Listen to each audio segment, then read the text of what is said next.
നമസ്കാരം. കേരളത്തിലെ ബി.ജെ.പിയുടെ തെരഞ്ഞെടുപ്പിൽ വലിയൊരു നേട്ടമാണ് ഉണ്ടായിരിക്കുന്നത്. കാരണം ബി.ജെ.പിയുടെ ലെജിസ്ലേറ്റീവ് പാർട്ടിക്ക് നിയമസഭയിൽ ഒരു മുറി അനുവദിച്ചിരിക്കുന്നു. വെറും ഒരു മുറിയല്ല, വലിയൊരു ഓഫീസ് റൂം തന്നെ അനുവദിച്ചിരിക്കുന്നു.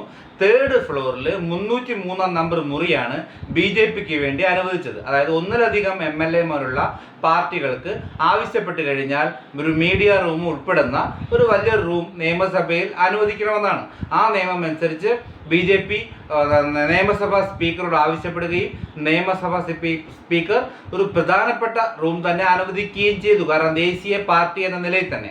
അപ്പോൾ 3ാമത്തെ നിലയിൽ 303 നമ്പർ, ഇത് കേരള ചരിത്രത്തിൽ തന്നെ അല്ലെങ്കിൽ ചരിത്രം മാറ്റിമറിക്കാവുന്ന അല്ലെങ്കിൽ ഒരു യുഗ വ്യത്യാസം തന്നെയാണ് ഉണ്ടായിരിക്കുന്നത്. 303 നമ്പർ റൂം. ഇനി ആ ഓഫീസ്, അതായത് നിയമസഭയിലെ ഓഫീസിന് വേണ്ടി ഒരു സെക്രട്ടറിയെ നിയമിക്കുന്നുണ്ട്.